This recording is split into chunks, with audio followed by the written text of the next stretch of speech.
everyone, welcome to our channel Techavro. Hope you all are doing great. So today I'm here to show you how you can turn off your iPhone's location.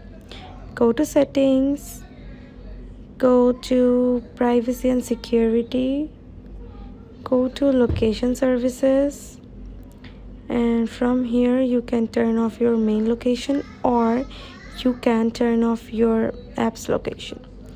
If you tap that button, your location will be turned off.